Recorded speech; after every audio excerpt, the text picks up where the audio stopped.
sobre a saúde, essa crise, o direito à saúde nessa crise econômica sem precedentes. Vou conversar com o Dr. Rodrigo Araújo, que é especialista em direito nas áreas médica e de saúde, formado aqui em direito, claro, e pós-graduado em processo civil pela Pontifícia Universidade Católica, também em direito imobiliário, enfim, um homem que é um jurista dedicado à ciência jurídica e está aqui hoje para nos auxiliar, para compreender um pouquinho mais essas questões relacionadas ao direito à saúde. Doutor Rodrigo Araújo, bom dia. Bom dia, doutor Thanos, tudo bem? Bom dia aos ouvintes da Rádio Brasil também. Meu caro, essa questão dos remédios, como falta remédio, não? Falta remédio para um monte de coisa e os remédios de alto custo, eles agora passam a ser aí o foco do Supremo Tribunal Federal, né? Me dá uma visão para os nossos ouvintes com relação aos posicionamentos jurídicos que envolvem essa questão, o remédio de alto custo. É difícil obtê-los? Doutor Thanos e ouvintes, o que acontece com o remédio de alto custo é que a medicina ela evolui a uma velocidade muito rápida atualmente e ano após ano são introduzidos novos medicamentos muito mais eficientes, muito mais capazes de tratar a doença e com efeitos colaterais cada vez menores para o paciente. E esses medicamentos, eles têm surgido todos com um custo muito alto. Exemplo disso é o medicamento que foi desenvolvido agora em 2013 e 2014 para o tratamento da hepatite C, que antes não tinha cura. O tratamento com esse medicamento, ele é um tratamento de apenas 3 meses, são 12 semanas, é um medicamento de uso oral e o custo dele, antes de ser aprovado pela Anvisa, que é a agência responsável por registrar esses medicamentos no país, ele girava em torno de R$300 mil. É um comprimido que praticamente não tinha efeitos colaterais, que passou a curar uma doença que antes não tinha cura e podia levar a pessoa à morte.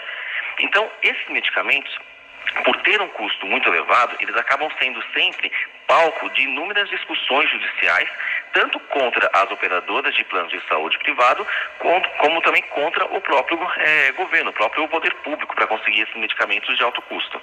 E aonde entra o judiciário? Porque o judiciário, o primeiro grau é a primeira tentativa de se buscar esse tipo de medicamento que não está na lista lá da Anvisa, né? Autorizado pela Anvisa, né? E como é que tem sido a postura dos juízes de primeiro grau, das comarcas, dos municípios? Eles têm concedido, não têm concedido? Na prática, como isso tem ocorrido? Olha, sim, os juízes, na maioria dos casos, eles têm concedido as liminares e julgado as ações procedentes quando é comprovado que não existe um outro medicamento similar, porém registrado no país e capaz de tratar a doença daquele paciente, quando o paciente demonstra que não tem, de fato, recursos para conseguir custear o tratamento com esse medicamento e quando ele demonstra por meio de relatórios médicos que aquela é a melhor terapia disponível para ele. Que quando não existe um outro procedimento capaz de tratar a doença desse paciente. Isso acontece muito com os pacientes da oncologia.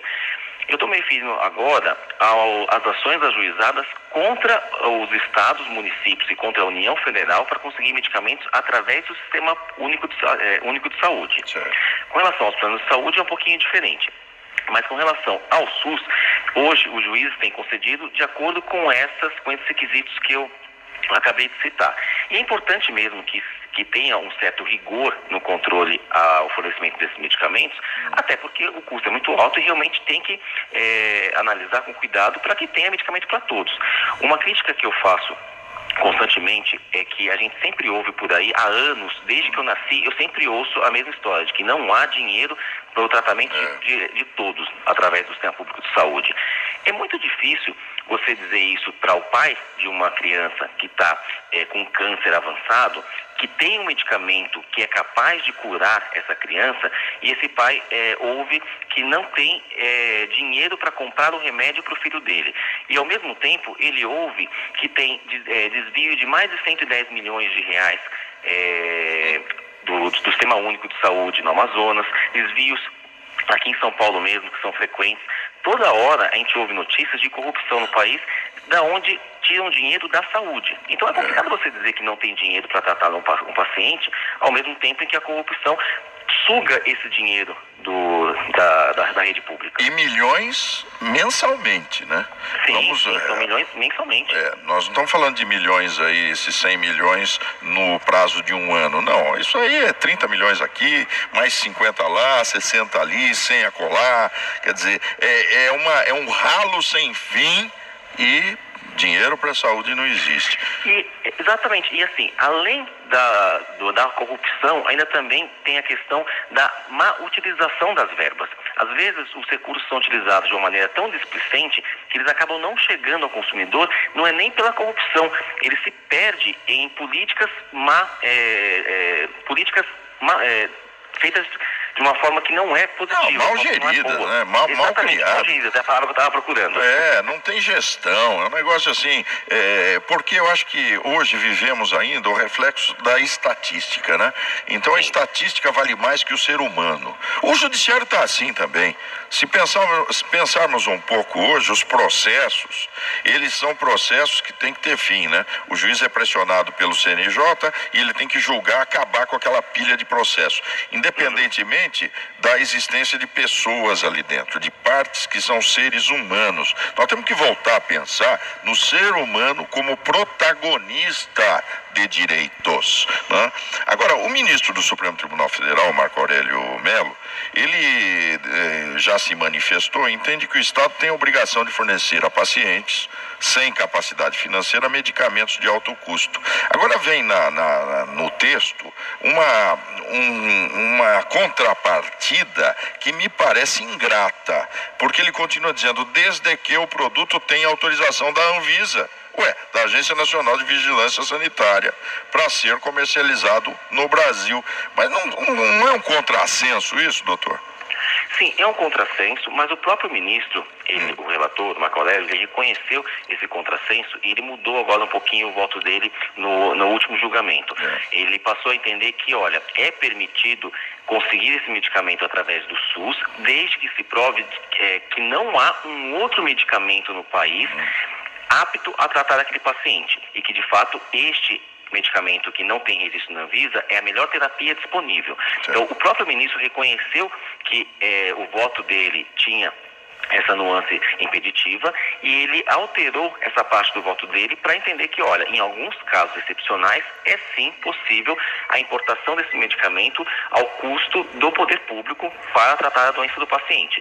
Agora a gente tem que ver como que os demais ministros vão julgar, porque a importância desse julgamento, você falou, o doutor comentou agora há pouco, dizendo que o processo precisa voltar a analisar o indivíduo como um ser humano, como um indivíduo.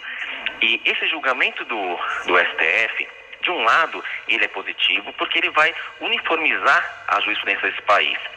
Antigamente não se dava tanta atenção a um julgamento do STF em uma ação como essa, porque a decisão ela afetava somente a uma pessoa ou a um pequeno grupo de pessoas. Este julgamento, entretanto, ele merece toda essa atenção, porque ele vai afetar a todos os demais processos em razão daquela questão do repetitivo. Desde que alterou o Código de Processo Civil, o STF, o STJ, para os ouvintes poderem acompanhar, eles têm esse poder agora de pedir para que essas decisões elas sejam aplicadas a todos os processos que discutem o mesmo assunto nas instâncias inferiores, tanto de primeira e segunda instância.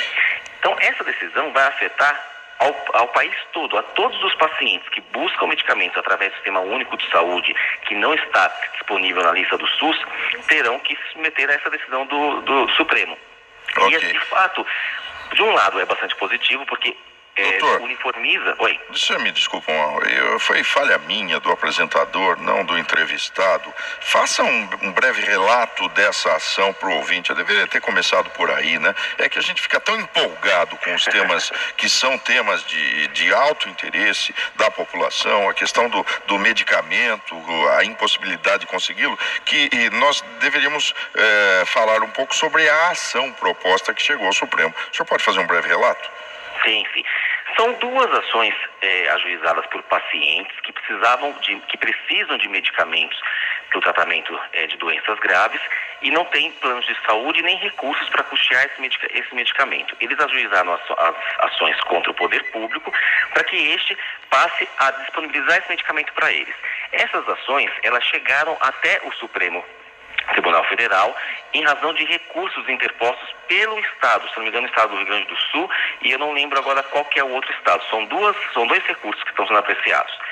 Um dos recursos discute a cobertura de medicamento importado, medicamento sem registro na Anvisa, e o outro discute a cobertura de medicamento que já é nacionalizado, já tem esse registro, mas ele não está incorporado à lista do SUS, a lista de medicamentos que já é disponibilizada de forma administrativa pelo SUS. Esse tipo de recurso, ele chega ao STF de uma maneira bastante frequente. Com a mudança recente da nossa legislação de processo civil, foi permitido que o STF, e o STJ também, os tribunais superiores de Brasília, eles podem, a partir de agora, escolher alguns recursos que são frequentes nesses tribunais, para dar uma decisão que vai afetar a todos os demais processos em trâmite no país que discutem o mesmo tema. Então, o STF, ele entendeu que esses dois recursos que eu citei agora, eles têm essa relevância e a decisão que for proferida neles vai ser aplicada a todos os demais processos no país que hoje estão suspensos. O juiz, ele aprecia a liminar nesses processos, aprecia o pedido inicial e depois ele suspende até que haja essa decisão do STF. Hoje, a posição do ministro relator do recurso é de que o medicamento ele tem que ter cobertura, desde que se provem que o paciente não tem recursos financeiros para custear o medicamento, desde que o paciente junte um relatório médico que justifique a necessidade do medicamento e desde que ele prove que não há um medicamento similar no país. Se ele preencher esses requisitos, hoje o ministro relator entende que o medicamento deve ser custeado pelo poder público. Os demais ministros ainda, alguns já proferiram os votos, outros ainda não. O julgamento foi suspenso em razão do período de vista de voto do ministro Teori Zavascki e não tem uma data marcada para continuidade do julgamento. Mas essa decisão, de fato, é uma decisão que importa a todo o país, porque ela vai impactar em todos esses processos. O impacto dela na sociedade, de fato, ele é bastante relevante. Porque haverá repercussão geral. Exatamente. É difícil um pouquinho explicar o que é essa repercussão geral, porque hoje em dia, como você mesmo falou, doutor, o senhor citou que hoje os juízes eles já não estão mais analisando o processo de acordo com o indivíduo, com o ser humano. E este julgamento de um único recurso cuja decisão vai afetar todos os demais processos em trâmite no país, ele justamente deixa de lado essa questão que o senhor bem apontou. Ele deixa de analisar as peculiaridades específicas de cada indivíduo. Sim, lamentável, não? É uma pena ouvir isso de um jurista tão dedicado como o senhor, porque eu tenho dito isso diariamente, eu queria estar errado. Eu queria que o senhor falasse não. Hoje os juízes levam em consideração as pessoas, o ser humano. Isso me deixa profundamente entristecido. Lamentável, não, doutor Rodrigo? O volume de ações, né, doutor, ele está cada dia maior. Uma outra coisa que a gente sempre comenta aqui no nosso meio, a gente ouve muito falar hoje da judicialização da saúde. É uma crítica ferrenha entre as empresas de saúde privada, entre os representantes da saúde pública, nosso ministro da saúde, enfim, todas as partes litigantes nesse processo, elas costumam criticar bastante essa questão da judicialização da saúde, mas isso não é uma culpa do paciente. O paciente não entra com ação porque ele quer ou porque ele quer ter o luxo de ser tratado com aquele medicamento. O paciente entra com ação porque é o último recurso dele, diferentemente do que as pessoas. Exatamente, assim, principalmente o paciente que procura o SUS. O paciente que procura o SUS, na maioria das vezes, ele nem tem toda a informação que um paciente da área privada consegue ter.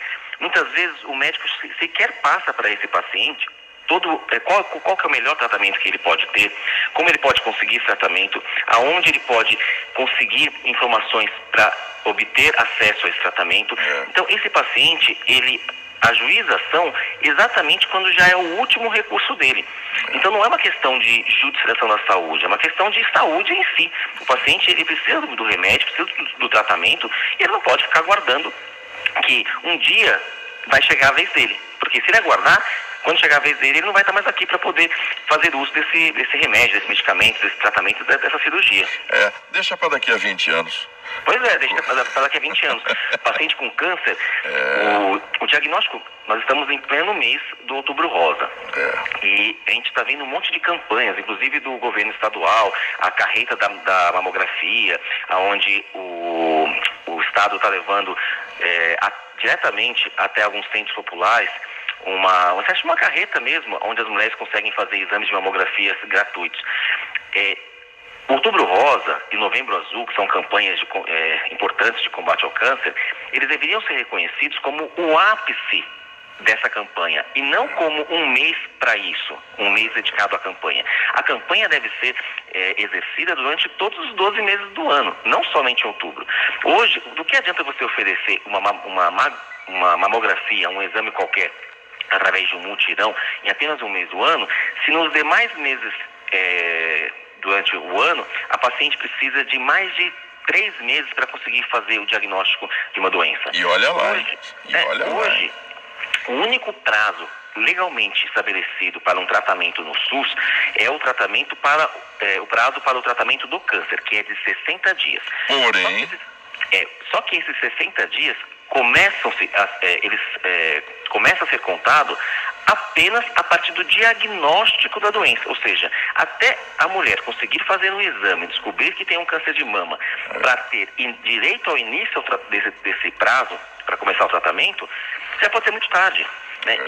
E além disso, a lei não prevê uma penalidade para o poder público em caso de não cumprimento desse prazo. Então, para que serve a lei? É verdade. Lamentável, não é? É lamentável, enquanto que nos planos de saúde existe, sim, prazos bem estabelecidos. A Agência Nacional de Saúde Suplementar, com todos os defeitos que ela possa ter, e eu sou um dos maiores críticos nesse sentido, ela conseguiu estabelecer prazos para atendimento, para consultas, para exames, para cirurgias, para terapias. Existem prazos bem estabelecidos e os planos de saúde têm que cumprir. Por que isso é regulamentado na área privada e na área pública não é? Pois é. Fica aí a pergunta. Tivemos o privilégio de conversar com o Dr. Rodrigo Araújo, ele que nos orientou bastante sobre esses problemas que envolvem a saúde desse país. Isso é muito sério. Obrigado pela sua gentileza de atender a nossa produção, caríssimo colega. Eu que agradeço, doutor Thanos. Um abraço, foi um prazer. 11 horas 39 minutos. 39 minutos.